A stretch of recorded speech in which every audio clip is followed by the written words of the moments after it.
Good evening, everybody, and welcome to Carving It Up Live right here on Twitter, as well as the Grid YouTube channel and the Carving It Up YouTube channel.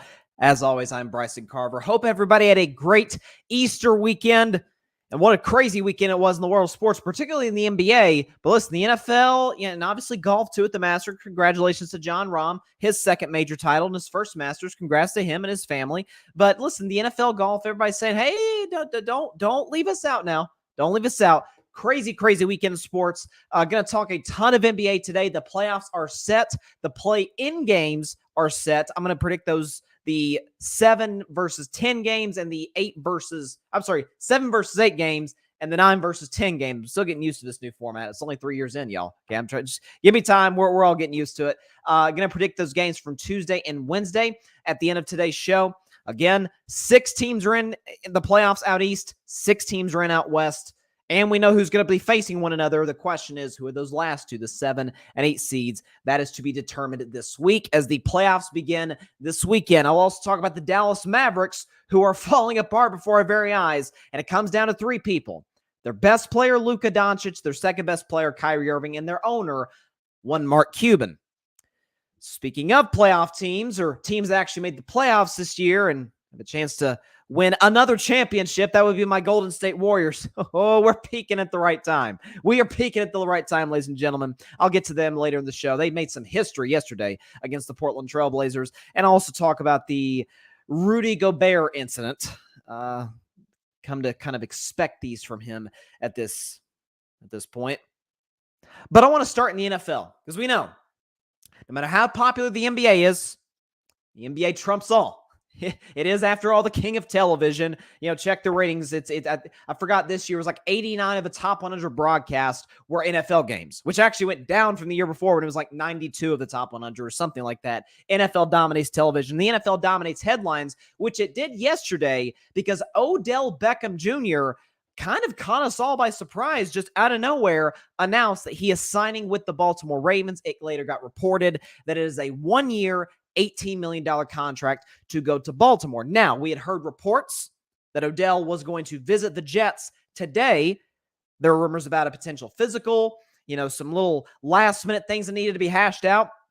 And there's no question Odell would have been a great fit for the Jets, especially considering the fact that they look to be adding an aging quarterback who does not seem to be as committed to football as you would like your franchise quarterback to be. That's neither here nor there. But in Baltimore, first thing I sat back and said is, that's weird. Okay, good for Baltimore. They got their best receiver they've had probably since Lamar's been there. No disrespect to Hollywood Brown. He was fine. But at best case, I think Hollywood is a 3, just considering how much he gets injured or how he struggled with injuries over the course of his career. He's rehabbing from one here in Arizona. And so the question is, what does this mean for Lamar? Well, we got some answer from Lamar Jackson himself on Instagram last night. Sorry for the podcast audience, but here's the image from Lamar's Instagram stories. A little screenshot with him and Odell FaceTiming. So look, this is just me. If I were leaving a company and they brought in a new coworker who would make my life or make my job easier, and I'm leaving, I'm probably not FaceTiming them. Maybe that's just me. But I'll get to Odell. But let's start with Lamar. This to me means he's staying with the Baltimore Ravens. He will likely sign this franchise tag, stay in Baltimore at least one more year. Again, for the record, the franchise tag, to my knowledge, is, and this goes for any position, quarterback or otherwise, if you get the franchise tag slapped on you, it's a 1-year deal where you make the average annual salary of the top 5 highest paid players at your position. So it's a great contract for 1 year, but again, it's not 1 year. There's no long-term security, which is, of course, what Lamar Jackson is seeking. But here's how I view it. Lamar Jackson at least seems to be admitting, and this is not something that is easy for anybody to do, myself included, admit he was wrong. Now, for the record, I've been as vocal as anybody for a year. I think it is absurd beyond absurd that Lamar Jackson has not been paid and that other teams don't seem to have any interest and acquiring him, whether it be Atlanta, whether it be Carolina, although it seems like the Panthers have a decision to make a plan with the number 1 overall pick, be it Bryce Young or CJ Stroud. We'll see in a couple, 2.5 weeks. But plenty of teams at Washington desperately needs a quarterback. And it's like, here's Lamar Jackson, and you're not interested. New England needs a quarterback there. At least they don't appear to be interested in Lamar Jackson, although Bob Kraft seemed to a couple weeks back. It's all a very weird situation. But here's what I'm looking at. Lamar's sitting here and saying, again, 2 things could be true. Lamar absolutely, I don't believe in deserves, I believe in earned, has earned a long-term contract in Baltimore, given what he's done. I mean, I remind you, he won a unanimous league MVP, led the league in touchdown passes. For a guy who can't throw, that seems kind of impossible, sort of a counterintuitive, if you will. The lead the league in touchdown passes and you can't throw. Not to mention that the film, as well as the advanced numbers tell you, he is clearly one of the best pocket passers in the league. People say, oh, Lamar can't step in and make the big throws. Not what the film tells you, not what the advanced numbers tell you. And I'm not an advanced numbers guy, but when they back up what you're watching, they can be helpful. Not to mention the fact that Lamar has won 75% of his games. Oh, by the way, the last 2 seasons, while it is a knock on him that he's gotten injured, he's missed 11 of the Ravens' last 32 games. That is absolutely a concern. That's a third of the games, and they needed him for those. No question about it. Did you watch Baltimore's offense when he was out of the lineup? Could barely move the ball down the field, much less score the amount of points that they were scoring with Lamar Jackson as QB1. 2 things could be true. It's absurd the Ravens have not paid Lamar Jackson, but also Lamar's handled this negotiation about as poorly as you could. The only guy I would suggest did worse, although the results would say otherwise because he did end up getting his long-term deal, is Kyler Murray.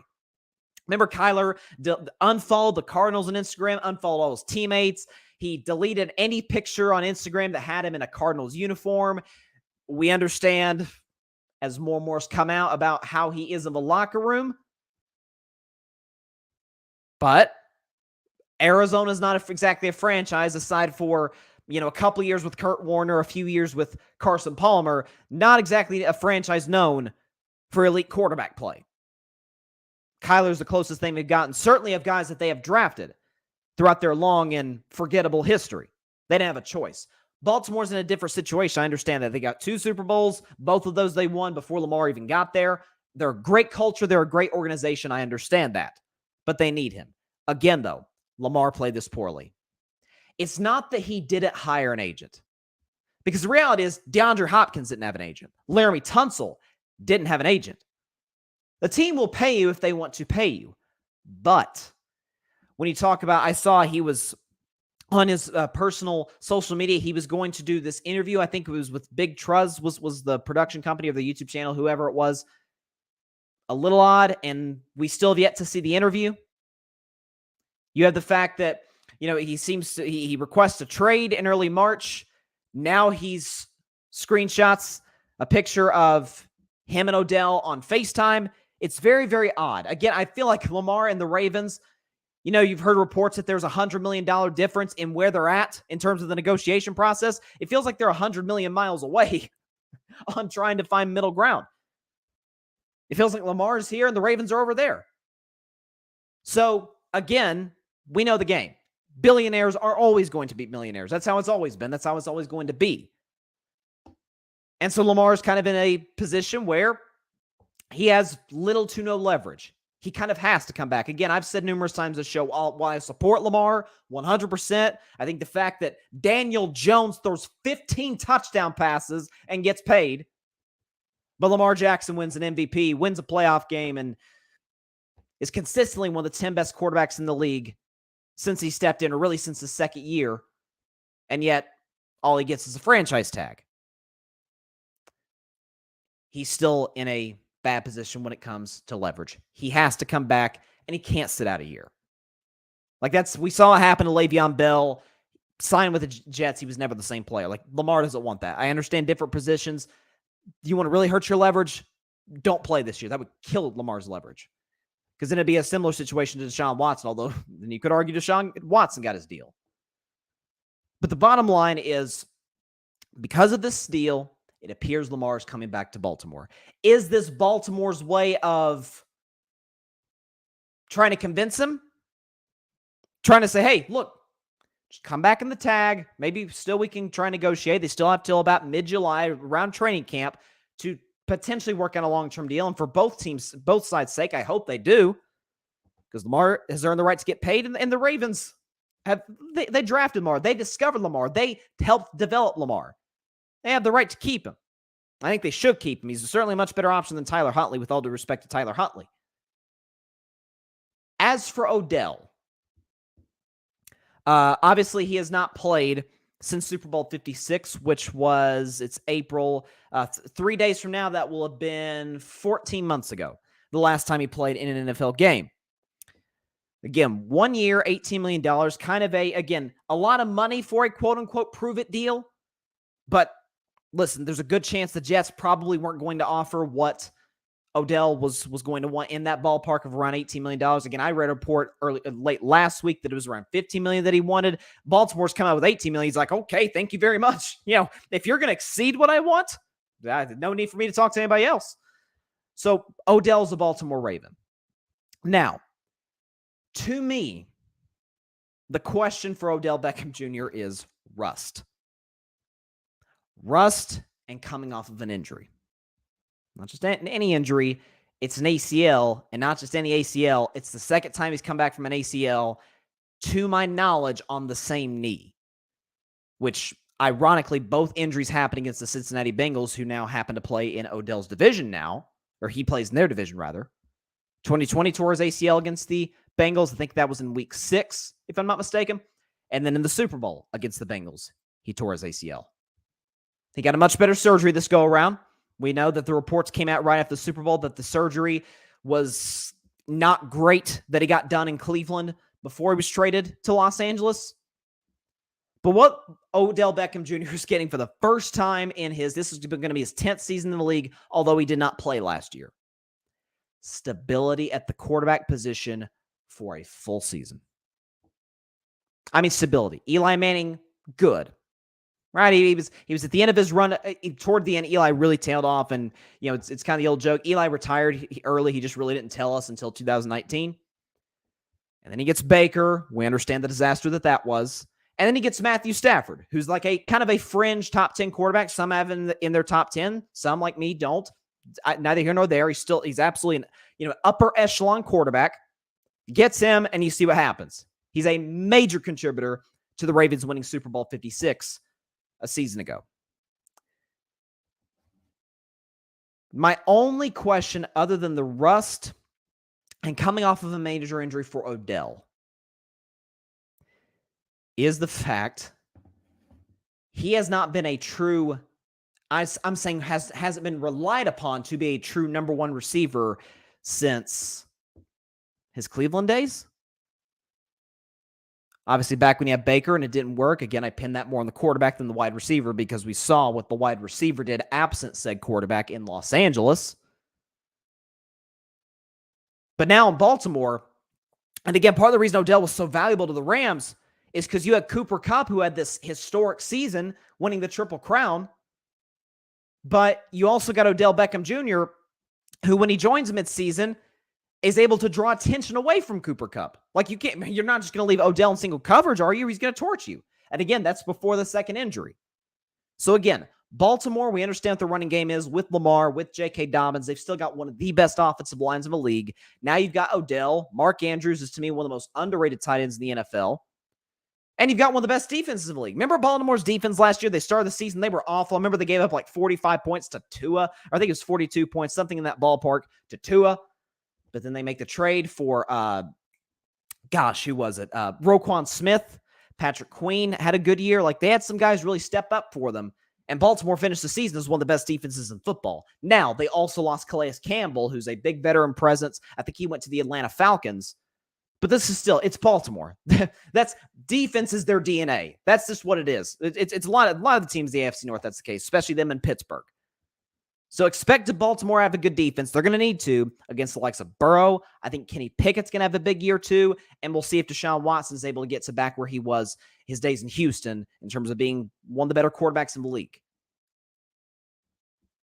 If this was Baltimore's sort of, I don't know, olive branch, if you will, if this was their way to sort of pull Lamar Jackson back in and say, hey, we are willing to go back to the table. We are going to get you finally, for the first time in what would be now Lamar's sixth season in the league, a true, legitimate outside weapon, aside from his tight end, Mark Andrews.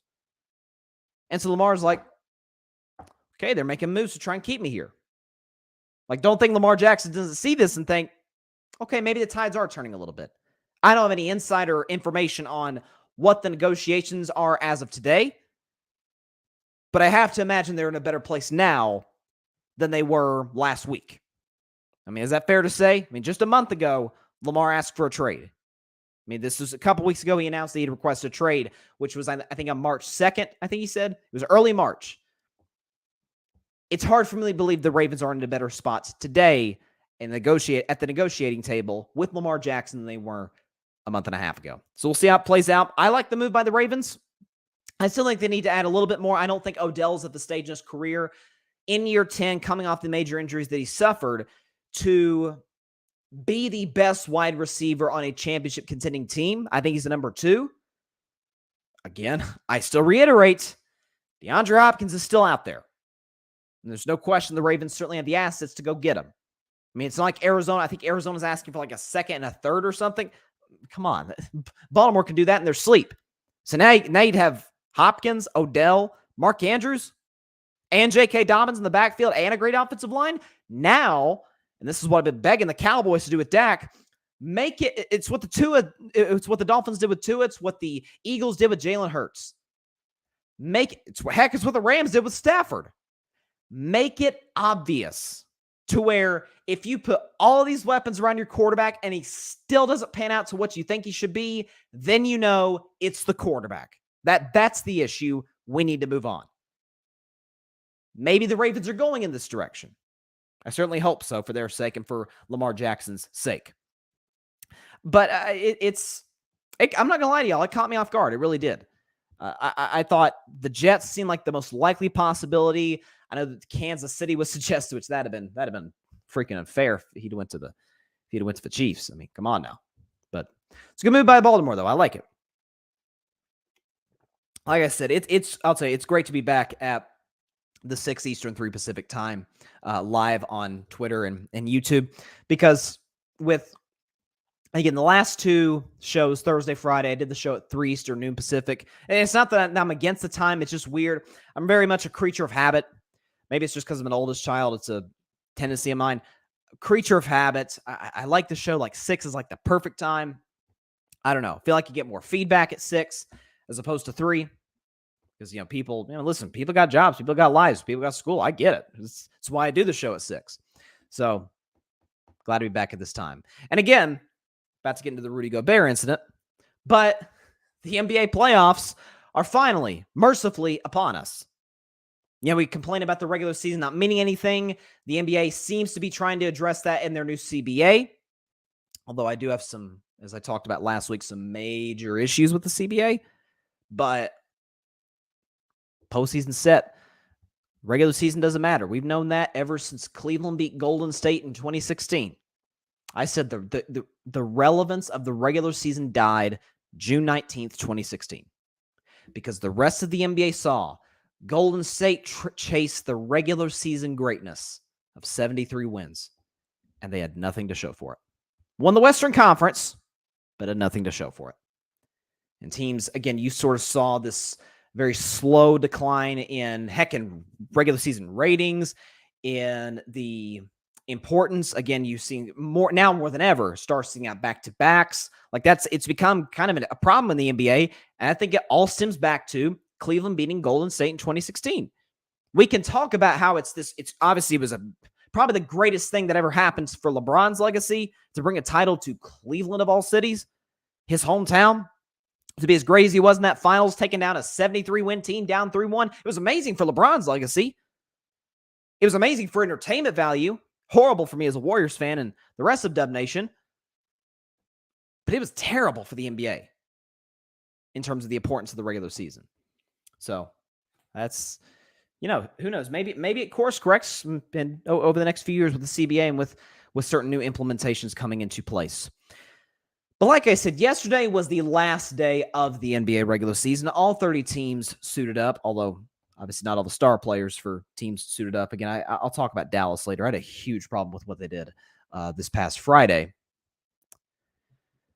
But in case you haven't been on the little Twitter bird or the IG or the TikTok or whatever social media you use, or YouTube, there's a little kerfuffle, if you will, in Minnesota.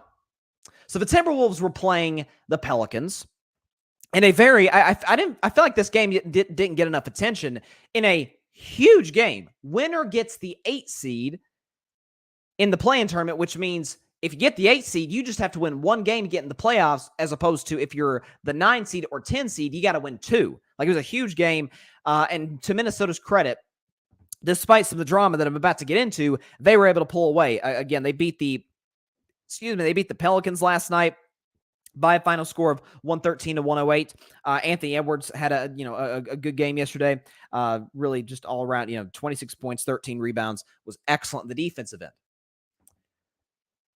But early on, there was a timeout, and Kyle Anderson, slow-mo as they call him, as he's known in the NBA, because the kid plays at his own pace of play and is very effective. It's almost frustrating to watch. But Kyle Anderson and Rudy Gobert are having a little disagreement on the sideline, okay? And, we see this all the time. Players argue. It's fine. It's part of sports. We see it in every sport. But then, and I'll try and narrate to the best of my ability to the podcast audience, those that haven't seen it, they're arguing. Again, we'll get into more of what was exchanged between the two, and Kyle Anderson doesn't like something. He turns his back, and Rudy, I don't even want to distinguish that as a punch. Again, I'll show you the slow-mo right here. See, he punches him, and I notice that Rudy backs up as soon as he does it. Rudy don't want that smoke. Not saying Kyle Anderson is known for, being like a tough guy necessarily in the NBA, but Rudy doesn't want smoke with anybody because he's Rudy Gobert. So today, the Timberwolves, I guess it was the Timberwolves, announced that they've suspended Rudy Gobert for obviously a massive game tomorrow night in Los Angeles against the Lakers, the play-in game, where it's, if you win, you're in the playoffs. If you lose, you face basically a game 7 on Friday, either against New Orleans or against Oklahoma City. And the Timberwolves felt it important enough in this massive game to suspend Rudy Gobert. By the way, it actually, I think, benefits them, which I'll get into as the segment goes on. But what I think is fascinating, Rudy Gobert is one of those guys. I don't even know if it's the analytics-driven media. I don't know if it's the fact that he was wrongly all 3 times awarded the Defensive Player of the Year. I mean, you guys know I had an issue with Jokic winning his 2 MVPs, and my head might explode if he wins this year. But I can see the argument. I disagree with it, but I can see where a Jokic fan or a Jokic MVP voter, I could see maybe how they'd be able to jump through some loopholes and make an argument. I cannot see the argument for Rudy Gobert being a 1-time Defensive Player of the Year. 3-time? More than Kawhi and Draymond and Hakeem? Are you kidding me? What are we doing? That's another rant for another show. But this is who Rudy Gobert's always been. He's selfish. Not only is he selfish, he's a punk. Obviously, the biggest example of this would be on a national scale when 3 years ago in 2020, if you remember, we don't have the video for the show, but you can look it up. Trust me, it's still out there. Days before COVID-19 was declared a pandemic, days before the NBA shut down its season for what ended up being 4.5 months, Rudy Gobert concludes a press conference and evidently doesn't act like COVID's all this big deal. And he's touching the mics and he's breathing on stuff and he's making sure he's touching mics. He's touching every object that was on that table He's like, doing that around the area, like doing his arms, like, oh, I'm spreading the virus. And would you know it? He's the first NBA player to test positive for COVID-19. So you have that.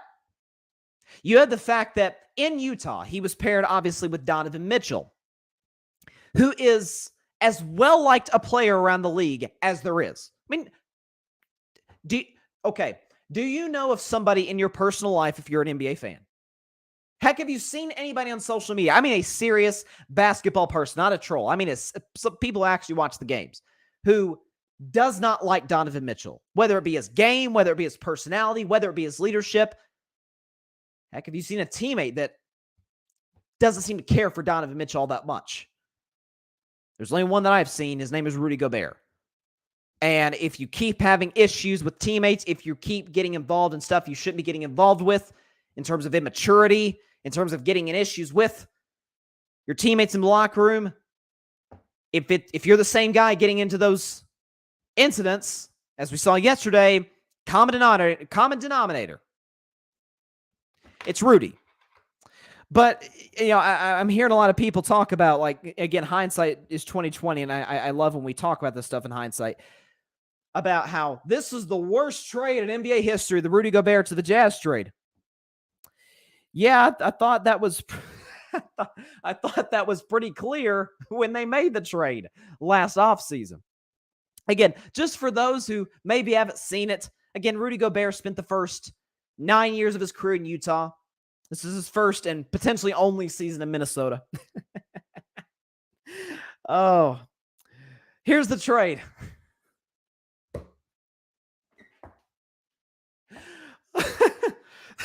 You can't make this up. Timberwolves. Okay, the Jazz got Malik Beasley, who's now a Laker today, balling. Patrick Beverley, Leandro Bolmaro, Walker Kessler, who's going to be a finalist for Rookie of the Year, Jared Vanderbilt, who's now also a Laker and might be the third or fourth best player on the team, probably fourth best. 4 first-round picks. A 2026 first-round pick swap. I want to read that again. The Jazz got Malik Beasley, Patrick Beverley, Leandro Bolmaro, Walker Kessler, Jared Vanderbilt, a 2026 first-round pick swap. 4 first-round picks.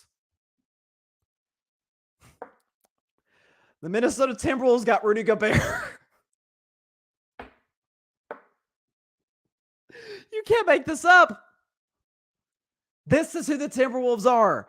They do bad business. Never forget the fact that they did a deal with my Golden State Warriors in which they got D'Angelo Russell, who, by the way, is no longer there. We got Andrew Wiggins, who was the second best player on a championship team last year. Love Clay, love Draymond. Wiggins was the second best player. And a lottery pick, which turned into Jonathan Kuminga, who is a part of the rotation as a 20-year-old on a championship contender and gets better every time he takes the floor. The Timberwolves do bad deals. That's just who they are. We can rip the Jazz for not having any championships. You might shock you to look. Utah actually has one of the highest winning percentages in NBA history of the last 25 years. No championships. I get that, but they're not a poorly run franchise by any means. I mean, you saw this year, Utah, who we thought was going to be a tank job this year, was in the play-in contention going into the last week of the regular season, and they got all these first-round picks, all these assets, so they're in a phenomenal position right now. The Timberwolves are stuck. Rudy's on a terrible contract. Rudy is a problem in the locker room. Rudy was never going to be a basketball fit with the Timberwolves. You say, Bryce, it's hindsight. It's not hindsight. I literally, check the tape. I literally said this last summer. Anybody who knows anything about basketball knew this was not going to work. Rudy Gobert and Karl-Anthony Towns in the starting lineup together? How does that make sense? Not to mention the guy who's defensive player of the year. Yeah, he's really more of a defensive liability. Go back and watch whether it be 2017 against Golden State, whether it be 2018 against Houston, especially to me, the one that stuck out the most, 2021 when the Utah Jazz faced the Los Angeles Clippers in the second round of the playoffs. Go look at the fourth quarter of some of those games when Rudy Gobert was on the floor. What would the Clippers do? Because Ty Lue is a smart coach, because Ty Lue knows basketball, he put he goes small ball, play 5 out, 5 shooters, expose Rudy Gobert every time. Whether it be in the pick and roll, whether it be defending a guy one-on-one, he couldn't stay with them. He's not a good basketball player. It's as simple as that. Cool, he gets double-digit rebounds. There's how many guys in the league can do that? I mean, half the centers who get significant minutes can do that. Cooley blocks shots. So does just about every center. That doesn't make him Defensive Player of the Year. This is who he is. Not to mention the fact that the Jazz are actually better off without Rudy than with him. The Timberwolves are better off with the Jazz too, but the Timberwolves this year are better without Rudy than with him. You know why? Because with Rudy Gobert, they won 47% of their games. Without Rudy Gobert, they won 67% of their games. He's not a good player. I don't know why it's taken people so long to understand that. He's not good. I actually like the Timberwolves. I'm going to predict the play-in later on today's show. I like the Timberwolves' chances better now that Rudy is gone. I mean, it's crazy. This is who he is. And again, what I love, we'll show the tape one more time. This is in real motion. Then you'll see the slow motion. You see them arguing there. Notice when Rudy punches, I don't even want to call that a punch, right there to Kyle Anderson, and he backs up. Before he even gets shoved, I think it was Taurean Prince who shoved him back and got him out of the way. Punch and then backs up. He takes that first half step back. He don't want any of that smoke. Like, I mean, you think guys are scared to get into fights with Rudy Gobert? Really? Last thing, and I'll get to the comments. The thing that I love the most involved my man Draymond Green. That's why I love Draymond. All-star trash talker, no question about it. So when Draymond, because people are comparing this to the Draymond Jordan Poole incident, which to me is it's two completely different situations. Two completely different. One happened in practice. One happened in a totally different set of circumstances than this one. But we know Draymond and Rudy Gobert don't care that much for each other. This has been going on for years. And when the video came out, when TMZ put the video out of the Draymond Jordan Poole punch, Rudy Gobert tweeted, "Insecurity is always loud." Insecurity is always loud. That's what Rudy Gobert tweeted. What do you think Draymond tweeted yesterday? "Insecurity is always loud." It's a great quote, by the way. Great quote. I know that's not original to Gobert or Draymond, and whoever came up with it is correct, but that's beside the point. Like Draymond was waiting for the opportunity to go at Rudy Gobert. It's ridiculous. He's not good. I don't know how much more evidence. He can't shoot. He obviously can't pass. He's not good defensively. Cooley gets rebounds. Everybody gets rebounds. Come on, man. Like this, it's crazy. Crazy. Okay, now to the comments. John Rivera. What's up, John? For the Fan Perspective Podcast. He says, terrible trade. Rudy is a sucker. Yep. Again, like I said, I feel like it's an insult to the word punch by saying punch. I mean, Rudy didn't really even close fist, but we'll just call it a shove because I don't want to insult the word punch because like the Draymond Jordan Poole said, like that was a punch. That was a closed fist right to the jaw. Rudy Gobert shoves Kyle Anderson and then backs up. He's like, okay, I'm going to lay this hit on you, but I don't want none of this smoke. Come on, man. Yeah, you're right, John. He is a sucker. Patrick Brown. Rudy. And John says if he were 6'8", he wouldn't be in the league. Nope. Again, what does he do well? Cooley rebounds and block shots. Congratulations. That's really unique to a guy his size. Really is. Patrick Brown, those Defensive Player of the Year awards mean absolutely nothing. He got exposed in the Clippers series. Like I said, folks, go watch the highlights of the fourth quarter of those games between the Clippers and the Jazz. If Rudy was on the floor, The Clippers always went small, at least later in the series when Ty Lue made adjustments, because, like I said, he's a smart coach. When he made adjustments and Rudy was on the floor, they went at him every single time. Name a defensive player of the year that teams are looking to attack. Name one. I mean, you think, listen, Marcus Smart is a smaller guard, although he's well built in stature. Marcus Smart was last year's Defensive Player of the Year award winner. Do you think teams are attacking Marcus Smart in the pick and roll? Maybe back in the day they used to, but Marcus Smart is a tremendous defender. They're not going at Marcus Smart, okay? They're not going at any Defensive Player of the Year winner. It's ridiculous. Patrick Brown, I laughed about 10 times after it happened in real time in slow motion. I mean, when I got the notification, because I was watching the Warriors game and the Clippers game to see where I'm about to get into the Warriors, to see where the Warriors my Warriors would end up in the postseason. And then I got the notification on my phone that, Rudy Gobert punched Kyle Anderson. I'm like, oh, I got to see this. And it's like, that it looks like a Rudy Gobert punch. He makes contact, look like with Anderson's chest, I guess it was, and then backs up. He wasn't about that smoke, man. Come on. I mean, the dude is a clown. There's no question about it. It's oh Lord. Okay, away from listen. I hope I don't sound too passionate about Rudy Gobert to the point where it makes me sound like I put him in the same category as Dillon Brooks in Memphis. Although one thing I'll give Dillon Brooks this. Knock down the occasional three. He can knock down the occasional three. Does he shoot way too much? Yeah. Is he inefficient? You betcha. Is he as good of a defender as people think he is? No. Is he a foul machine? Yeah. Yep. As Draymond said back in the day. I need to get that sound effect for the show. I'll have that ready by Thursday. But there are things he is capable of doing on a basketball court. I'm not saying Dillon Brooks is better than Rudy Gobert for the record. I don't think he's a very good player at all, to be honest with you. But anyways, let's move on to the team that's going to beat Memphis in the second round, the Golden State Warriors. It's a tale as old as time. Or at least a tale of the last decade-ish. All season long.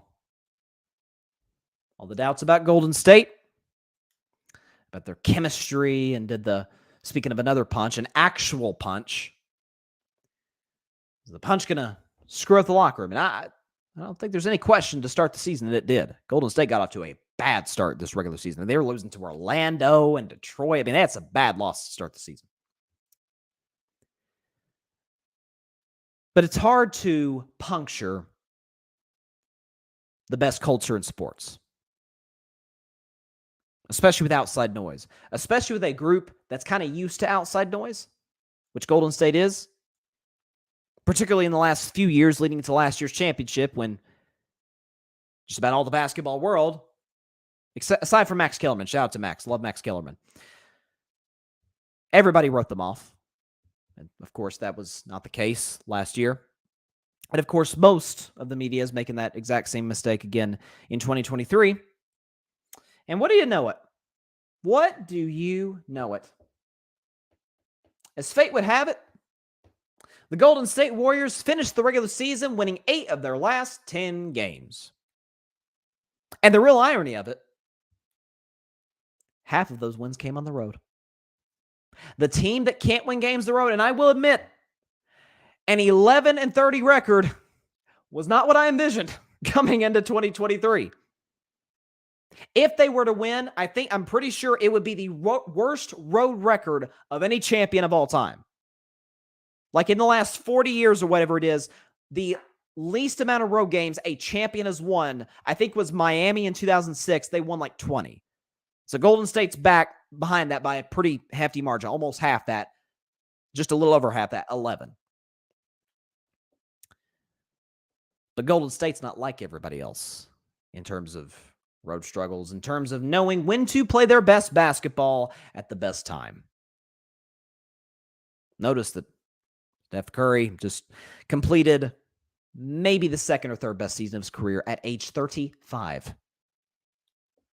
Remind you that in his age 35 season, in year 14 in the NBA, one Wardell Stephen Curry II averaged, this is crazy, 29 points, 6 rebounds, a career high, 6 assists, almost came ever so close to shooting 50, 40, 90, 49% for the field, 43 from 3, and 92% at the free throw line.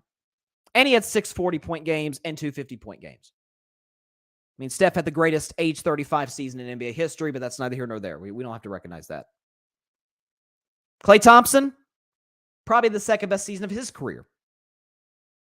Hit 300 threes for the first time, averaged 22, which I think is third in his career for a single season. And has really come on since the new year has come in over the last 4 months. You notice the fact that Draymond's playing good basketball. Kevon Looney is better this year than he was a year ago, playing all 82 games for the second straight year. Hats off to Kevon Looney. You notice that Jordan Poole, now listen, he had a stinker against Sacramento on Friday. I don't know what got into Jordan. He was like 0 for 10. I don't know what got into Jordan. But that aside, every other game he's been fantastic. He's played within his game. He's played at his speed. He's been knocking down open looks, creating his own shot, getting to the rim. Dante DiVincenzo now, who has been so effective in the starting lineup, now gets moved to the bench role. Jonathan Kuminga has been playing out of his mind as of late. Again, the kid gets better every time he takes the floor. Dunked on the whole Portland Trailblazers team yesterday. If you haven't seen that, please go check. It was on the SportsCenter Top 10. Andrew Wiggins, as I mentioned last week, is coming back and gets to get eased in because of the Warriors' playoff opponent, which I'll get into in just a second. Again, I remind you, a team that's been bad all year on the road won 4 of their last 5 going into the playoffs, and won 8 of their last 10 games in totality going into the playoffs.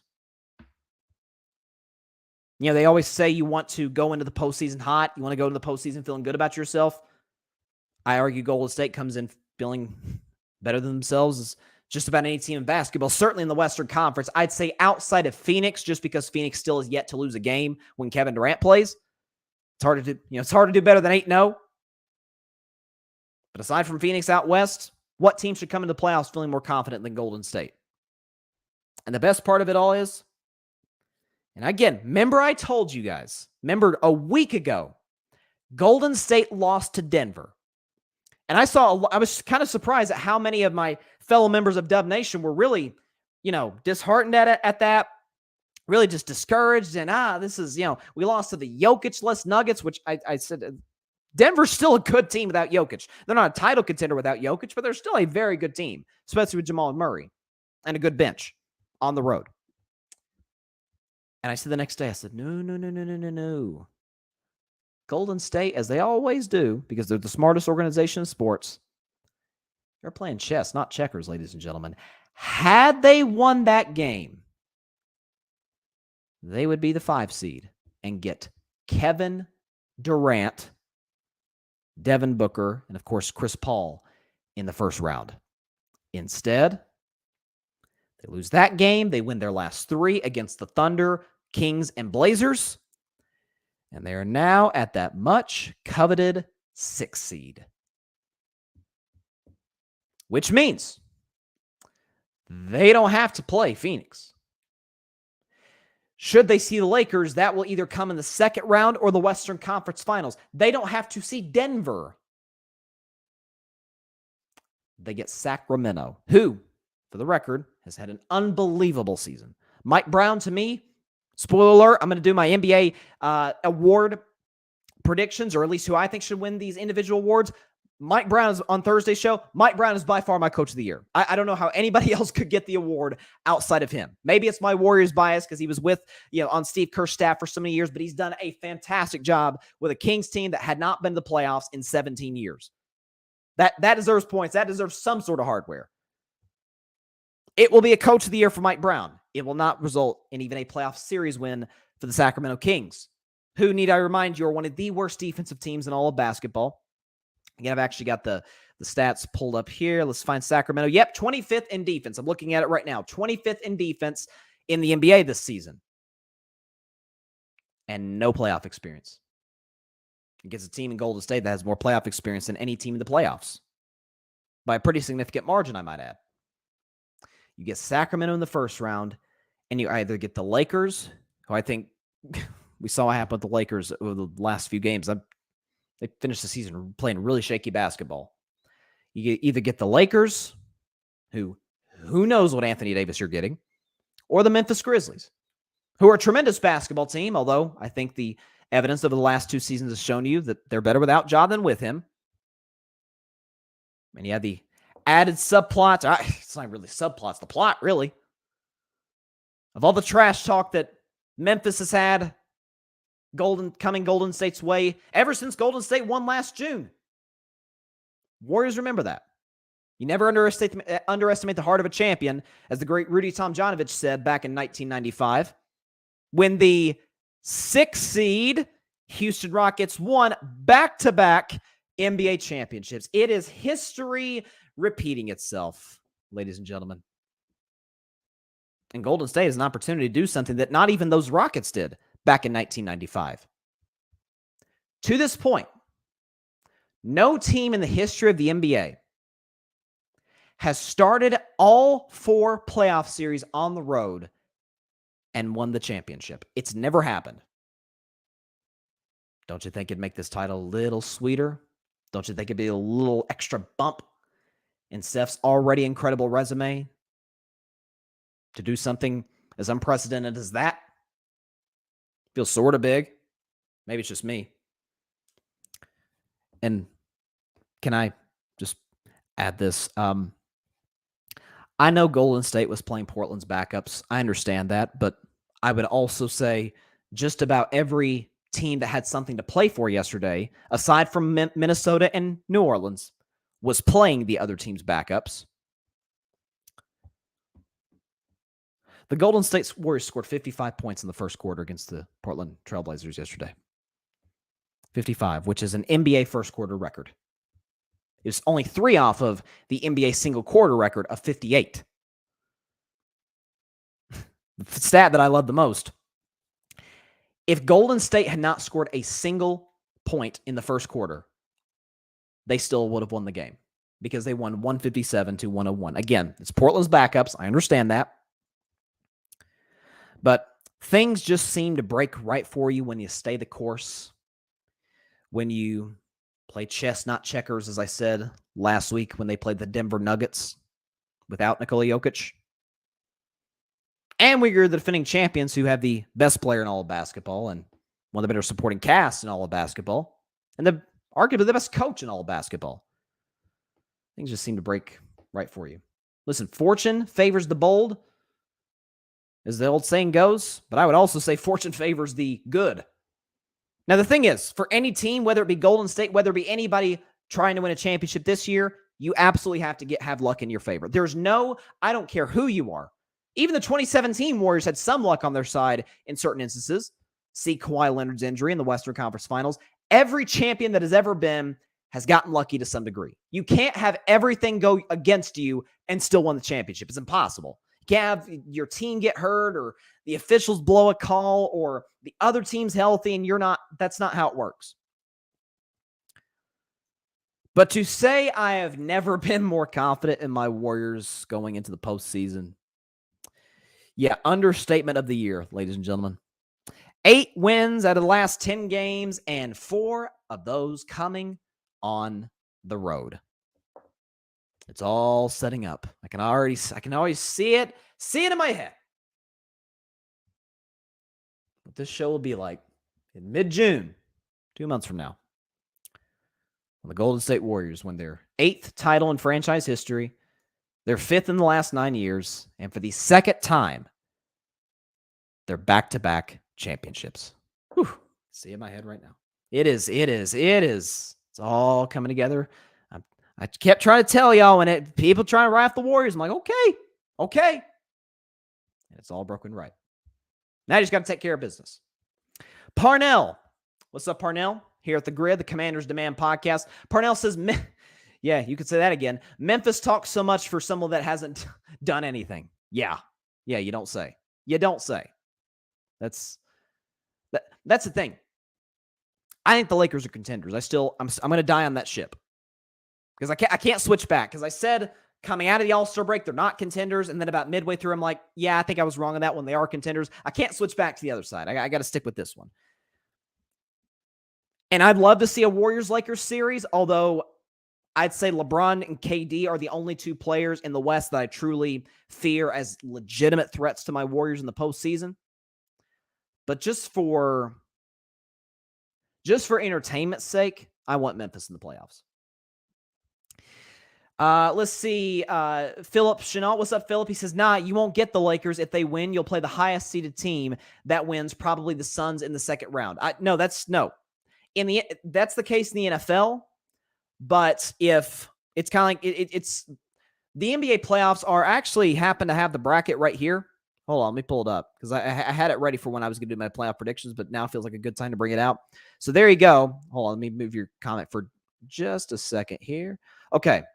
Yeah, so you see right there, and again, you got the blank spots in 7-8 in both conferences. If Golden State beats Sacramento, they are either playing Memphis or whoever the 7 seed, whether it be the Lakers or the Timberwolves or whoever. So they will play one of those three teams. And then if they win that, they'll face Denver or Phoenix or the Clippers if they were to somehow get past Phoenix. Like that's what's going to happen.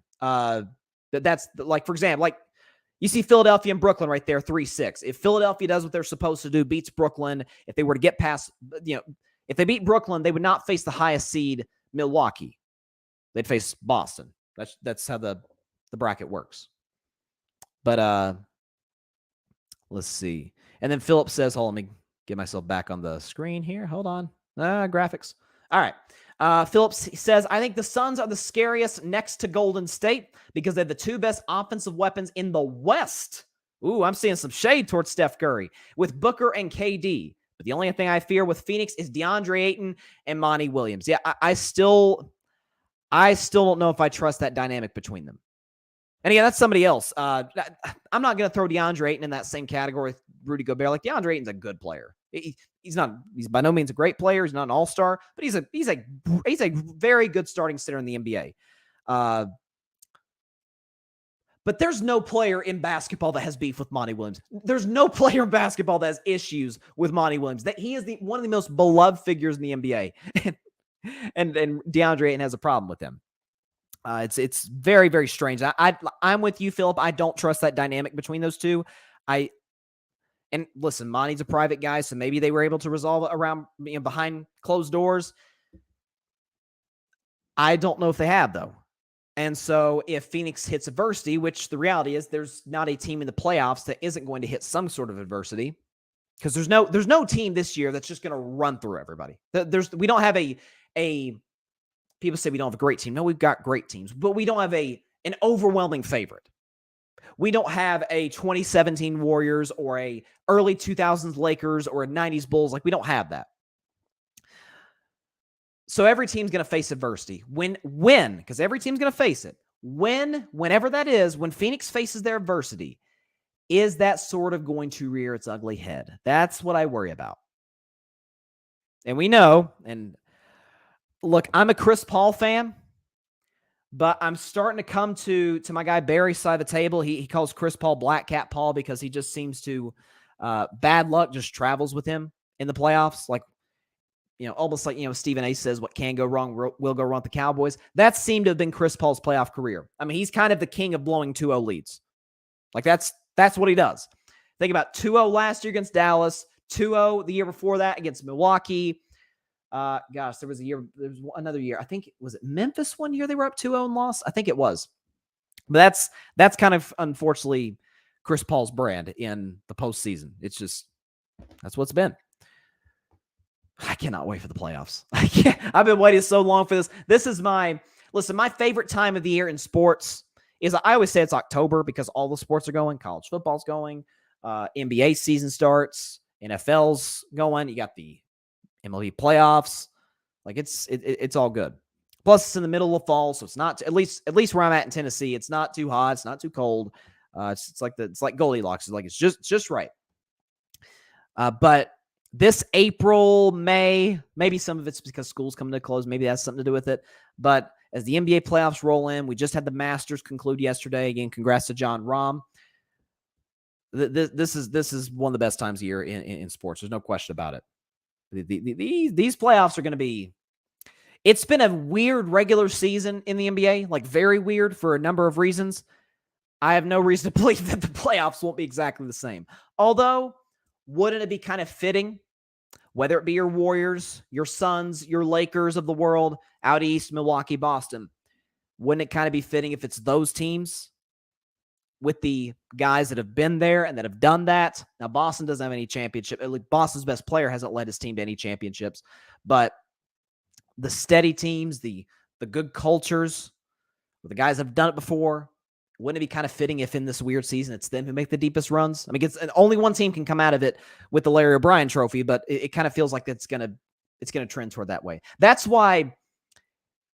Actually, I'll save that because I'll predict the playing games after this next segment, which revolves around the Dallas Mavericks, who, that was as bad of a late season collapse as I've seen. So, Dallas made the Western Conference Finals last year, lost to Golden State in 5 games, but Luka had a phenomenal season. I do this for quarterbacks in the NFL, and I do it for players in the NBA. I go into the playoffs ranking my top 10, and I come out of the playoffs ranking my top 10. Because at the end of the day, the postseason is what defines your legacy.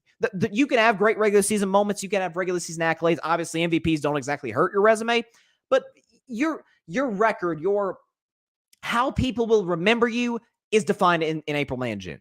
It's as simple as that. It's not defined from October to early to mid-April. It's from mid-April to mid-June. That's where legacies are defined. That's what separates the really good players, like the guys that are Hall of Fame level players, from the all-time pantheon, that the guys like we recognize by one name: Jordan, Kareem, LeBron, Kobe, Magic, Bird, Shaq, Steph, like the one name guys.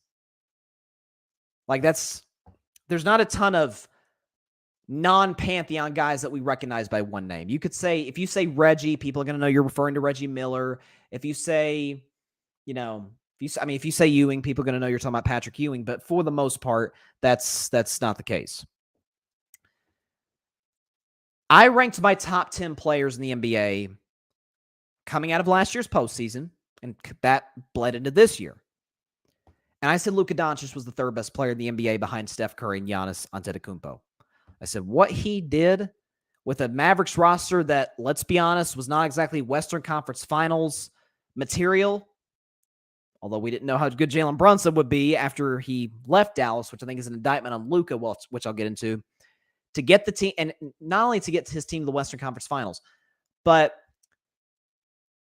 to literally, last year, Luka was in his 4th year. As a kid in your early 20s, taking the soul, seemingly, out of the Phoenix Suns the way that they did after trailing 2 games to none, to the point in that Game 7, it's like Phoenix didn't want to play anymore. I mean, it's like Luka Doncic, year 4, literally struck fear in the Phoenix Suns where they could barely function like an NBA basketball team. It's unlike anything I've ever seen. I've never seen a team as dominant as Phoenix was last year. Literally, we've seen playoff chokes. We've seen those. I mean, withered in Game 7. I mean, they're down like freaking 30 points at halftime. I've never seen anything like it. And Luka, while he didn't have the greatest Western Conference Finals, Golden State was throwing bodies at him. You had Wiggins guarding him, Draymond, and Kuminga for the time being. Like, you had guys, heck, I remember Bielitsa took him from time to time. Clay took him. Like, that's what the Warriors did. That's what every team tries and does with Luka, and most of them to no avail. So I had Luka as the 3rd best player in the NBA. Friday, I will do my top 10 players going to the playoffs. Spoiler alert, Luka's not top 3. Luka will be in the top 10. Like, he's absolutely a top 10 player in the league. He will not be top 3. When the Dallas Mavericks, coming off of a very successful season last year, we did not see them getting to the conference finals. They come into this year, get off to a rough start, but sort of course correct, just like they did the year prior. And on February the 5th of 2023, they made the trade for Kyrie Irving. On February the 8th of 2023, Kyrie Irving made his Mavericks debut. The Dallas Mavericks sat at 4th place in the Western Conference. 28 games later, they failed to qualify for the play-in tournament. Now, is this all on Kyrie? No, it is not. But I will get to Kyrie. We have to start with the best player, and that's obviously Luka. I suggested last year as a possibility, not as something that's concrete, set in stone, has to happen. I suggested last year Luka may need to make some tweaks to his game, to how he plays.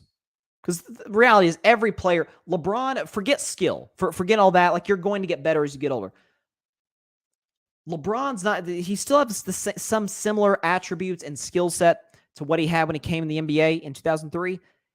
He's a different player now than he was then. Same with, heck, I think Steph Curry's different now than when he came in. Giannis is night and day. Forget physically. Giannis used to shoot threes back in the day. But if you trade threes for being, as I always dub him, the most dominant player in the paint since Shaq, yeah, you'll take that. Luka's going to have to make a couple adjustments to his game. And one, in terms of leadership on the court. I'm not saying Luka's a bad guy. I don't think that Luka is a bad guy. I'm very hesitant to label people bad guys. I think you got to have a history of just being kind of a jerk, to be honest with you, in order for me to label you a bad guy. In the leadership department, and I think even Mavericks fans get tired of this. Listen, I got no issues with players complaining to refs. You have every right. I think refs more than ever have gotten far too soft on the tiniest thing you hand a player a technical foul. It drives me crazy. It's every single time down the floor, folks. I mean, every single time down the floor, Luka's complaining to the refs. It is unlike anything I've ever seen. Heck, when he gets the call in his favor, he still johns the refs. It's like, dude, just play basketball. And again, he's a great basketball player, average like 32 this year. He's phenomenal. But every time down the floor, he's jawing the refs. I don't want to use the word crying to the refs, but I'm close. I mean, it's bad. It gets really aggravating. And I mean, there's been many times, and this sort of bleeds into my second point as far as on-court adjustments Luka has to make to his game. There's times where, say, he'll miss a shot at the rim. He thinks there was contact, thinks that there should have been a foul called, and he'll be jawing the refs and not getting back on defense. And so his guys like, now we're playing 4-on-5 out here. Transitions me in my next point. As far as the two things Luka has got to change on the court. One's the defensive end. I am not asking Luka to be a great defender. I'm not really even asking Luka to be a good defender. Like, I don't think he needs to necessarily be that. But focus in at least a little bit defensively. I mean, Luka, we talk about no effort. Luka's like a freaking statue on defense.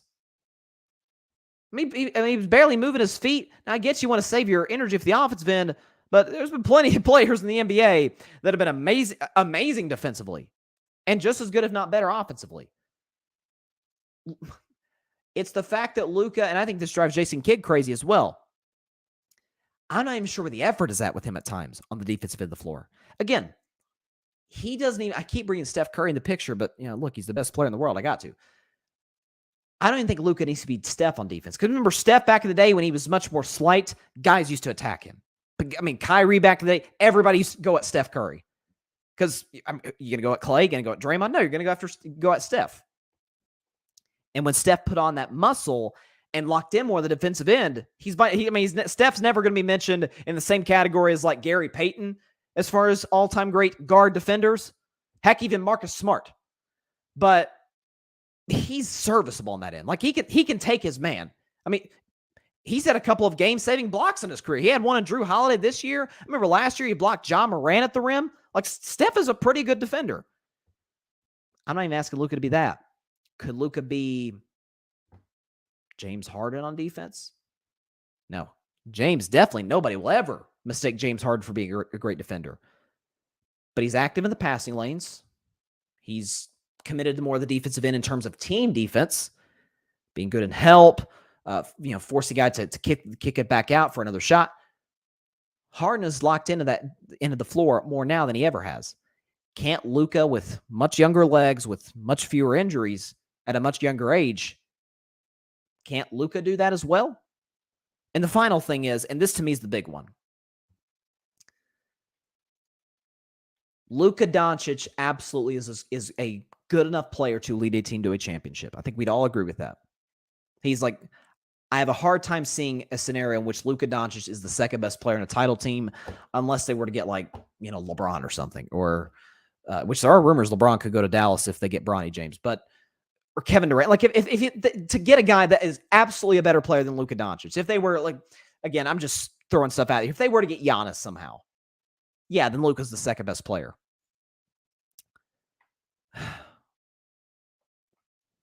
Luka cannot win a championship playing the way he's playing offensively.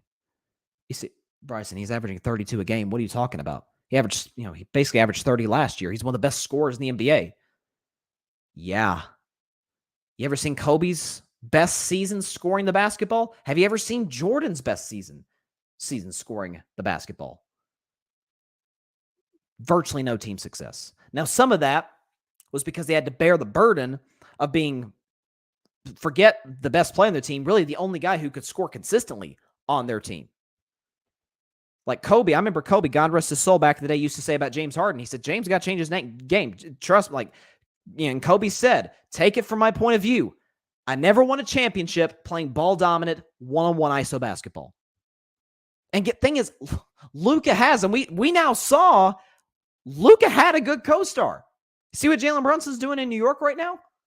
Again, I'm at the case, it's Jalen Brunson who led the Knicks to the playoffs, not Julius Randle.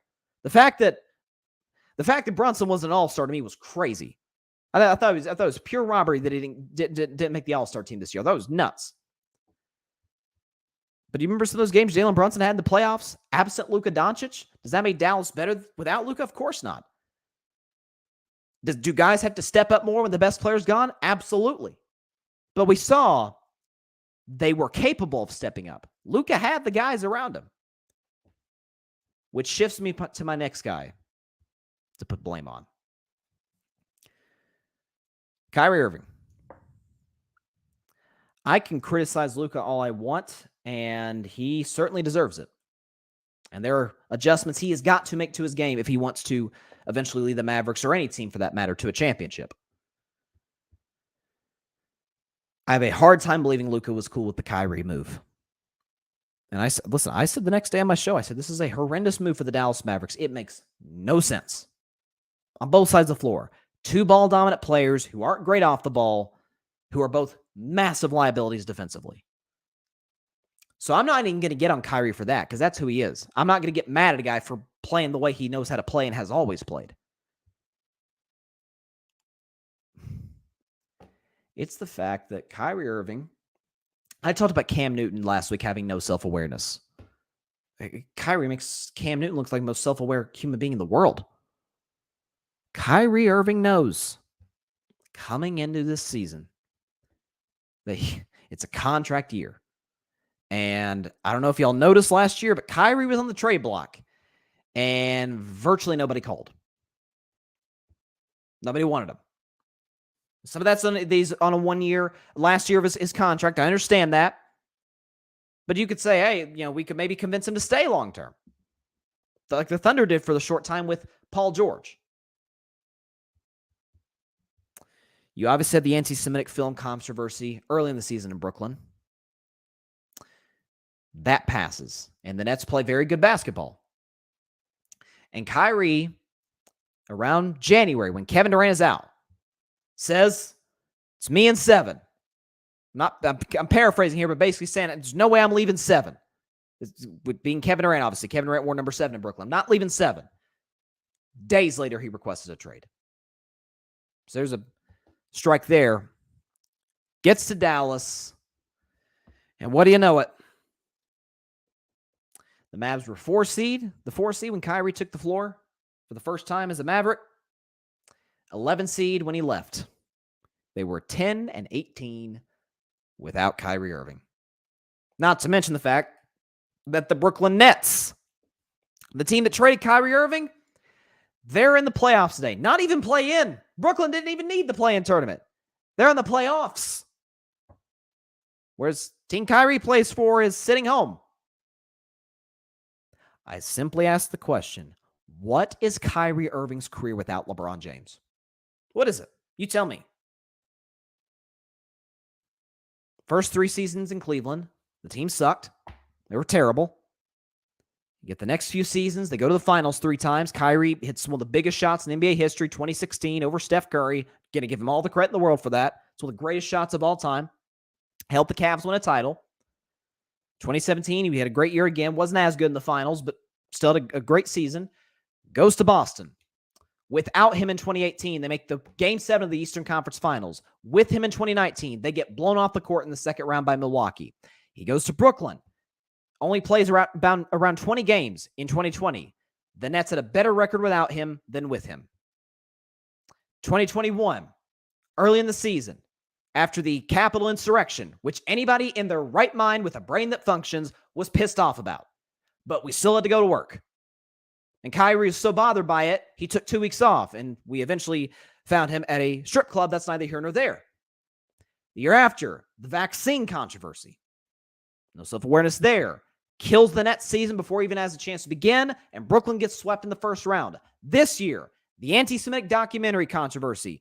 Then January, I'm not leaving Kevin Durant. Days later, leaves Kevin Durant. And then joins a Mavericks team that was 4th in the West and doesn't even make the play-in. It took him 2 months to basically self-destruct the Dallas Mavericks. And the best part of all, you know what drives me crazy? When Kyrie arrived in Dallas, after he played his first game, I remember watching this game, played well against the Los Angeles Clippers. After the game, a reporter asked Kyrie, they said basically, are you going to stay long-term? And Kyrie gives a perfectly legitimate answer. He says, I'm not going to answer that question until the season is over. Like, I'll get back to y'all. Okay, no issue with that. You focus on this season. I love that. Focus on the present. Yesterday, the Mavs played their last game of the year. Kyrie Irving had a press conference scheduled after the game. Going to give you a little trivia question. A, Kyrie Irving showed up. B, Kyrie Irving did not show up. Okay, give you a minute to guess that. If you guessed B, you are, of course, correct, because that's who Kyrie is. No accountability. Again, he's kind of become, I'll tell you one thing Kyrie is. I don't know if he's a bad guy. He is a liar. I'll stay in Boston if you have me. Lied. I ain't leaving Kevin. Lied. And I'll answer your questions about whether I'm staying in Dallas long-term after the season. Lied. Luka Doncic. Been critical of Luka. Luka didn't play yesterday, but Luka had a press conference, and Luka showed up and answered the tough questions. Kyrie wasn't willing to do that. The last guy to blame is Mark Cuban. I don't want to be brutal on Nico Harrison because I'm not real sure he was qualified for the job. Nico Harrison is a fantastic executive at Nike.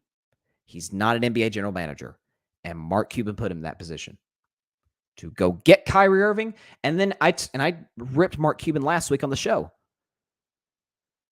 to take a shot at Jalen Brunson the way that he did, and then to say later in that interview, we want to keep Kyrie. I simply ask, is he trying to drive Luka Doncic out of Dallas? Is he trying to scare a superstar off? Because I don't know if you've noticed, but the Mavericks have had 2 generational talents as the best player in their franchise in the last quarter century, in Dirk Nowitzki and Luka Doncic. They kind of struggled putting legitimate role players around them, or at least a number 2 co-star around them, which they did with Jalen Brunson and didn't pay him before last season, and it cost them in the long run. Everybody is to blame. Luka, Kyrie, and Mark Cuban. Everybody's at fault here. And the last thing I'll say about Dallas before I get to the comments, what is Kyrie's market? Because again, it just gets worse. Again, it just goes to show you the lack of self-awareness this guy has. Contract year, knowing the negativity that surrounds him that he caused. This isn't a false narrative surrounding Kyrie. He caused this and has over the last 5-6 years since he left Cleveland. Knows the narrative surrounding him. And it's the same old Kyrie. Off the court with idiotic garbage, be it on social media or in press conferences. And on the court and in the locker room, more specifically, ripping it to shreds. What is Kyrie Irving's market? Because remember, the one team of the last year that we always heard was in the Kyrie Irving business was the Los Angeles Lakers. And you notice a few weeks ago what the Lakers said, what the upper management said? Nah, we'll run it back with this team next year. Regardless of what happens in the playoffs, we're going to run it back with this team. We're going to run it back with LeBron and AD and the supporting cast. That feels like for the Lakers, we love what we have, and we can't wait to have a full season with these guys around LeBron and AD. And secondly, we're out of the Kyrie business. We're done. We're going to extend D'Angelo Russell. Is D'Angelo Russell the player Kyrie is? Absolutely not. Like D'Angelo, he is not Kyrie Irving. But D'Angelo Russell, who to his credit has, obviously we know what happened his rookie season. Don't have time to get into that. I think this is like the 7th year anniversary. Point is, has matured greatly. Kyrie hasn't in his 12th year in the NBA. What is his market outside of Dallas?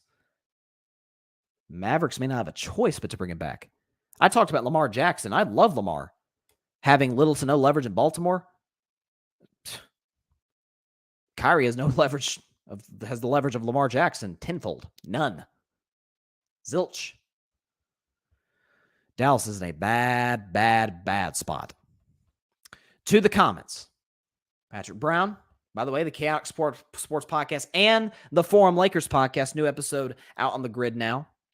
He says, whoever comes out of the Western Conference will be a huge underdog against Milwaukee. A lower-seeded team in the West will have to overcome a lot of hurdles to finish strong. I do have Milwaukee coming out East, although the only drawback I have is the fact that Boston has, it's just the regular season, so this probably means nothing, but Boston has smoked Milwaukee all season long. They beat them badly. I think it was on Christmas. Obviously, we know the massacre that happened recently with them, what they did to the Milwaukee Bucks. The game was over at halftime. And I remember a game earlier this season. Boston basically sat all of their starters. Milwaukee played all of their starters. And Milwaukee is one of the best lineups in basketball. I think Boston took that game to overtime. Boston's backups took Milwaukee's starters to overtime. Matchups, styles dictate fights. Styles make fights.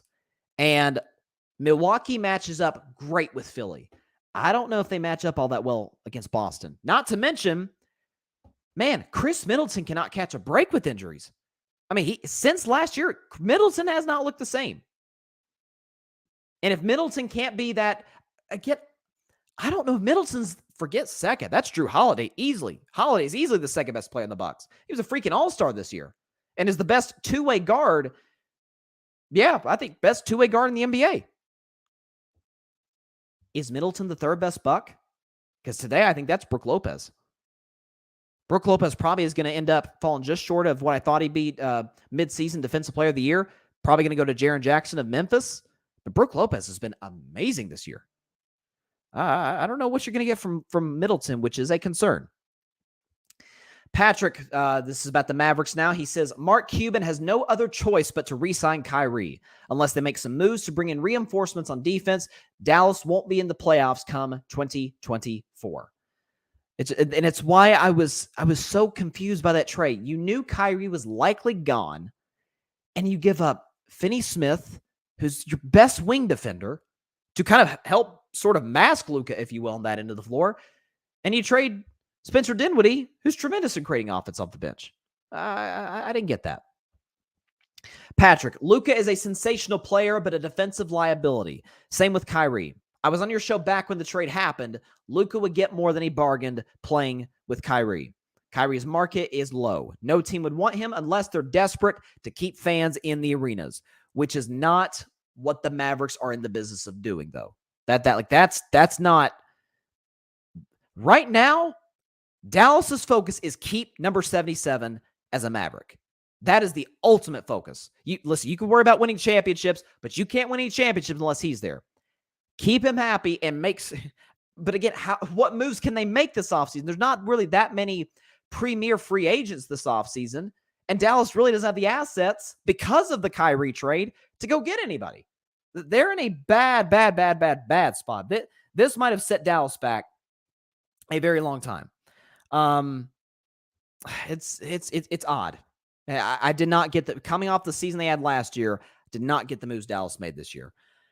Okay, so let's talk about the teams that are in the play-in tournament. So the NBA, I think it's the same as they did last year. Yeah, it is.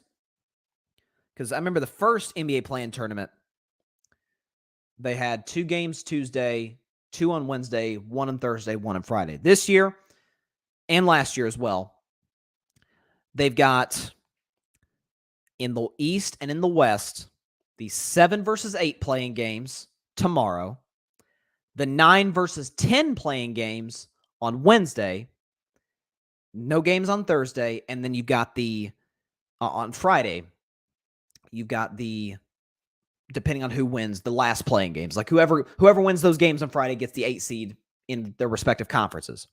So I'm not going to do like a play-in bracket, predicting how the format will look, but I will predict the play-in tournament. I don't know how I did in this last year.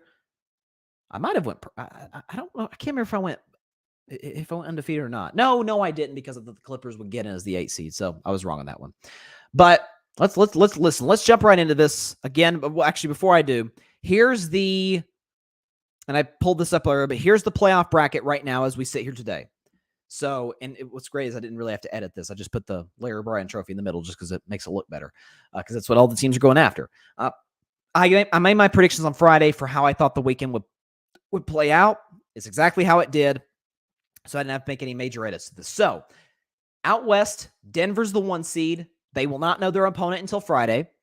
Memphis is the 2 seed. They'll know their opponent tomorrow. Sacramento's the 3 seed. They'll play the 6 seed, the defending NBA champion, my Golden State Warriors. And then you got the 4 seed Phoenix Suns taking on the 5 seed Clippers. And then out east, you got the 1 seed Milwaukee Bucks, who will play, or they'll know their opponent on Friday as well, kind of like Denver. You got the 2 seed Boston Celtics, who will know their opponent tomorrow, whoever the 7 seed is.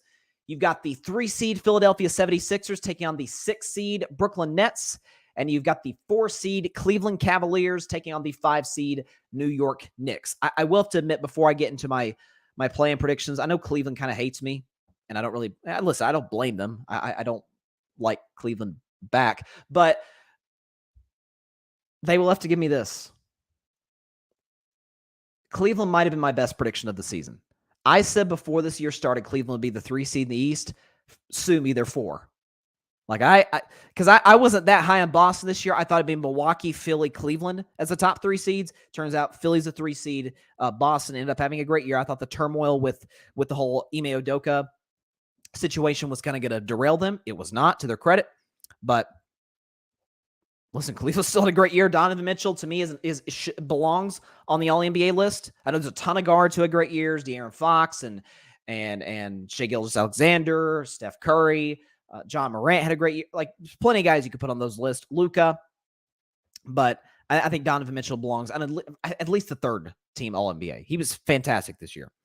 But enough messing around. This is not the playoffs. It is the play-in. These stats, whatever stats will be recorded over the next couple of days, next few days rather, do not count as playoff stats. They are play-in stats. Maybe one day in 40 years, we'll talk about the all-time play-in scorer, although I highly doubt that. But it is technically, I guess you could say, the postseason. I mean, the regular season's over, and there's games being played, so I guess it sort of counts as the postseason, although it's not the playoffs. So let's get right into it. Get the background music, baby. Here we go. Starting with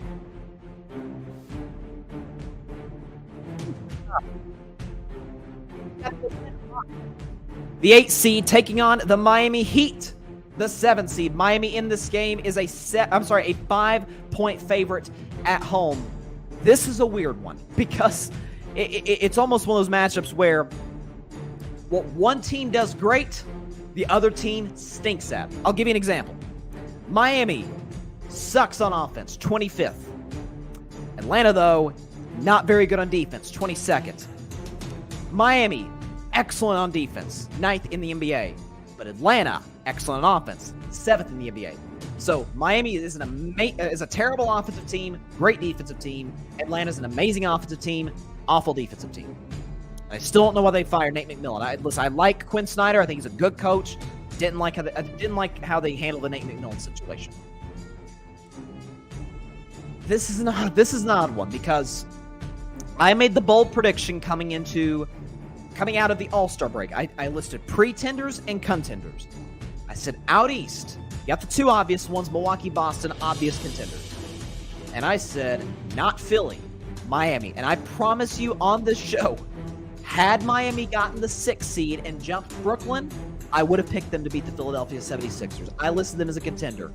People, every year we forget about this. Maybe it's because the long duration of the regular season, we don't take this into account. Playoff Jimmy is a real thing. Heat culture is a real thing. And Eric Spoelstra is one of the better coaches in the NBA. I think he's top 5 in the world. Coaching-wise, you can put them with Steve Kerr, with Monty Williams, at least Ty Lue. I think he's tremendous. Miami's at home. Listen, we know how Miami Heat home games are. It is Miami, Florida, after all. You know, the fans are a little late getting to the arena. I don't know what it's called now. It used to be called the FDX, but, you know, that didn't really work out as we all know. But the fans will get to the arena at some point around late second quarter, third quarter, something like that. Atlanta seems to be dealing with a lot more within than what Miami is dealing with. So with that said, I will take the Miami Heat to win this game as the 7 seed. They will cover the 5-point spread, and they will beat the Atlanta Hawks by a final score of 111-98. Again, the whole game plan for the Heat, lock in on Trae Young. If Trae doesn't have a big night, Miami should cruise. I think you see the beginning of playoff Jimmy Butler. Miami wins this game 111-98, and they will get the 7 seed to play the Boston Celtics. Speaking of Celtics, or to get their most notable rival, the Los Angeles Lakers, they are the 7 seed in the Western Conference. They will face the 8 seed Minnesota Timberwolves at the Crypto.com Arena tomorrow night at 10 Eastern. Lakers are big favorites at home, -7.5. So, I mentioned this on my second segment today. Had the Rudy Gobert incident not occurred, I think the Lakers roll. This to me feels like one of those incidents. Again, I mentioned the Minnesota Timberwolves this season. With Rudy Gobert, they win 47% of their games. Without Rudy Gobert, they win 67% of their games. They're better without him. There's no question about that.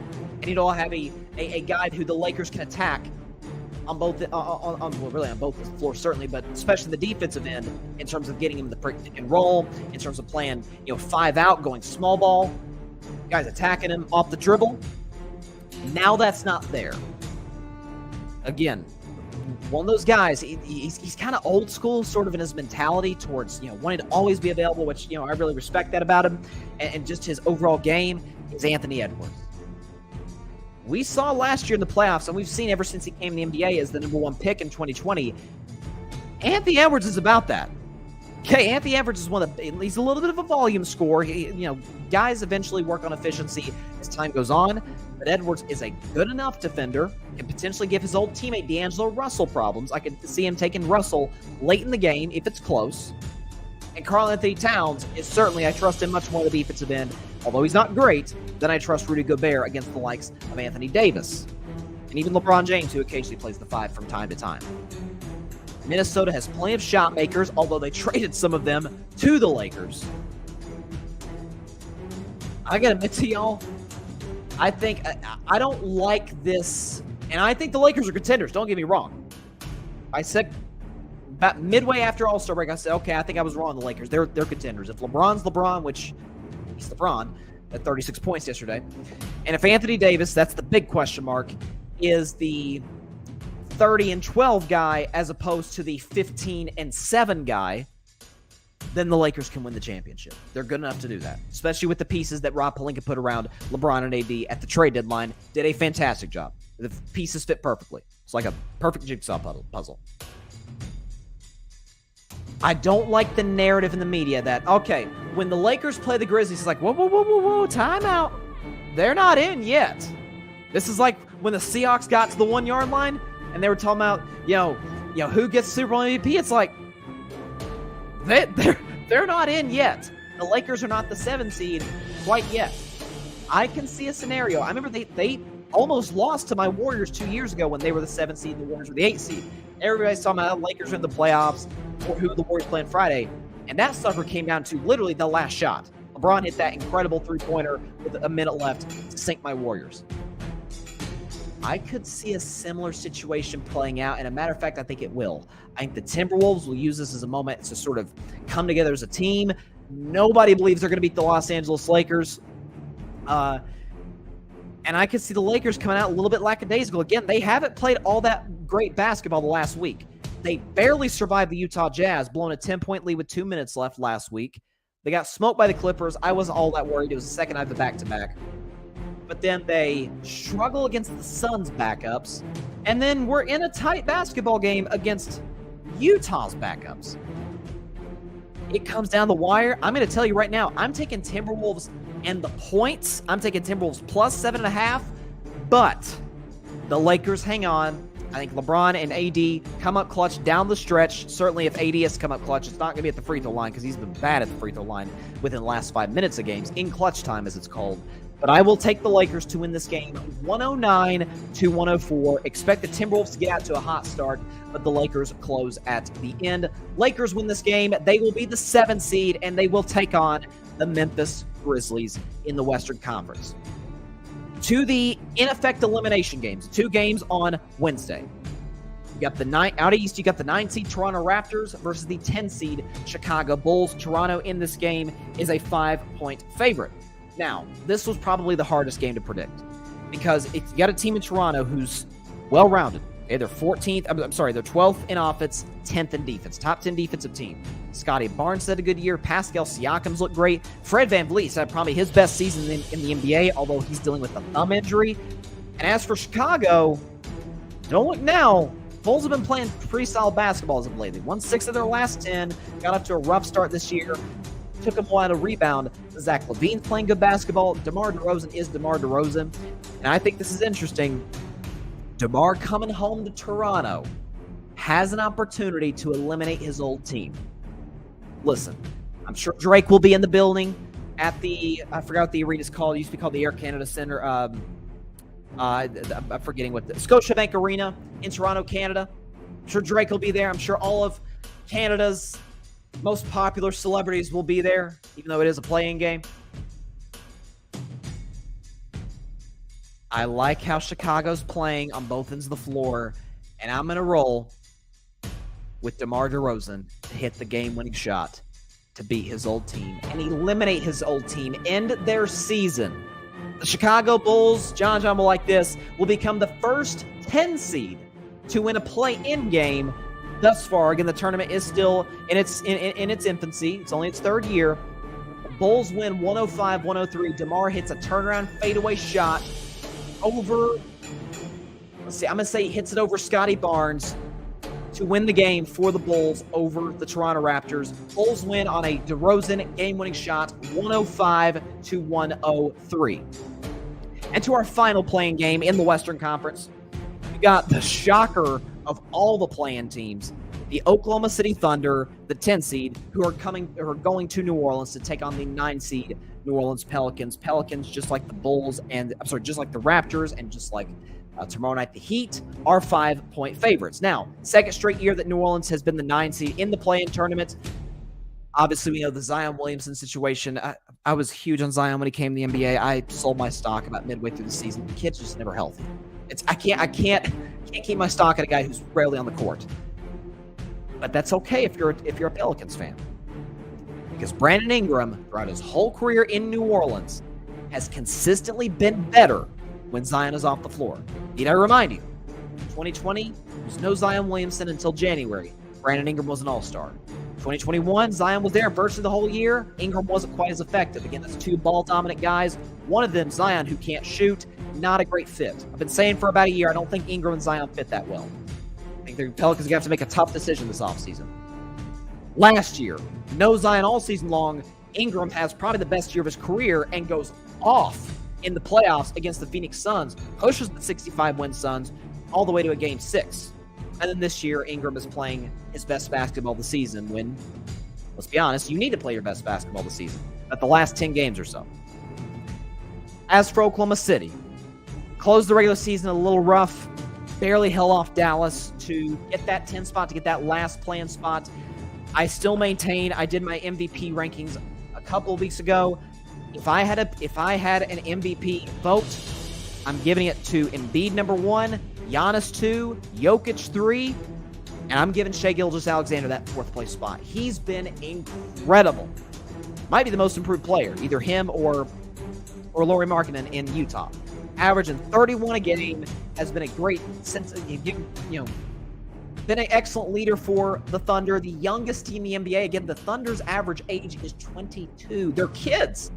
And they still got to the postseason, getting to the play-in tournament. I just think New Orleans been there before. Again, the second year in the play-in tournament, they're no strangers to. This isn't exactly their first rodeo. CJ McCollum's played in a lot of big games this career. He's kind of the veteran leader for that Pelicans team. Herb Jones is playing well. There's that one kid, I'm forgetting his name. I think it's number 25, who's remarkable shooting the three. And I think Brandon Ingram will do what Brandon Ingram does at a very high level, and that's score the basketball. I'm going to roll with New Orleans Pelicans to win fairly comfortably. I think their defense suffocates Oklahoma City. Again, New Orleans is a top 5 defense in the NBA. I think that plays factor. Give me the Pelicans over the Thunder, 107-95, ending Oklahoma City's season. A successful season, by the way, though. Let's give OKC their props. They took a big step in the right direction as a franchise this year, but I've got the Pelicans ending it on Wednesday night, 107-95. So going back over the scores, Miami over Atlanta, 111-98. Los Angeles over Minnesota, 109-104. Chicago on a DeRozan game-winning shot against his old team, beating Toronto 105-103, and New Orleans beating Oklahoma City 107-95. So again, the results, if the outcomes of those games are what I think they will be, means that the Lakers are in the playoffs as the 7 seed, and they'll play Memphis Grizzlies in the first round. Miami, if they win, would be the 7 seed, and they would take on the Boston Celtics in the first round. And then Chicago would win, I think, over Toronto, and they will go to Atlanta on Friday to play the Hawks in a do-or-die must-win game for the 8 seed. And then the Pelicans will go to Minnesota on Friday, and the winner of that game is in the playoffs, and the loser's season is obviously over. So, again, from the get-go, 2 years ago, I said on the show, I think the plan's great for the NBA. I think it minimizes tanking. I always say, if you give the fans a reason to watch, if you give them a sense of urgency, they will watch. So that's always worked throughout the history of sports. And I think the play-in tournament has been great for the NBA. I did not get people 2 years ago, even LeBron James. And I love LeBron, but when LeBron was saying something like whoever came up with this should be fired, I'm like, I don't know about that. I think you're tripping on this one, LeBron. I think it's great for the league. I think we're going to see that play itself out this week again. It's what I like about it too. It's like an appetizer before the main course. We're all like on the edge of our seats waiting for the playoffs, but we get to enjoy this little appetizer of the NBA play-in tournament. We get 6 games, 2 Tuesday, 2 Wednesday, 2 Friday. Cannot wait. Whew. Dang. A little over an hour and a half show today. I enjoyed every second of it, though. It flew by. That is all the time we have for today's show. Appreciate everybody stopping by. As always, be sure to catch Carving It Up live on Thursday at 6 p.m. Eastern, 3 p.m. Pacific time on Twitter, as well as the Carving It Up YouTube channel and the Grids YouTube channel. And be sure to like, share, comment, and take 2 seconds out of your day. Hit that big red subscribe button. Helps the channel grow exponentially. And be sure to go subscribe to the Grid Network.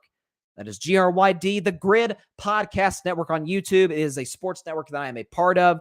Very happy to be here. Again, you saw some of my teammates and good buddies from the Grid in the comments. You saw Patrick Brown. He's got the Chaotic Sports Podcast as well as the Forum Podcast, which is a Lakers show. So for you Laker Nation, you guys will enjoy that. You got Parnell, the newest member of the Grid. Hoping to get Parnell on the show sometime in the near future. He's got the Commanders Demand Podcast, which is obviously a Washington Commanders show. Very, very, very knowledgeable. Love having him as a part of the Grid. I don't think anybody else from the Grid comments on the show today. I'm just checking, but we do have a lot of other talent. You've got Barry Grant Jr. of the All Even Podcast, Ryan Flowers of Clutch Sports Talk. He is, like I said, man, he is going to work on the NFL draft on TikTok and on social media and on YouTube. He's doing an amazing job. Definitely check his stuff out. You got the Cowboys Cam Fan, Anth, Alex, and Adam in Canada covering the Cowboys. You've got, who am I missing? Alfred Parsar Jr. New episode today of the Metropolitan Report.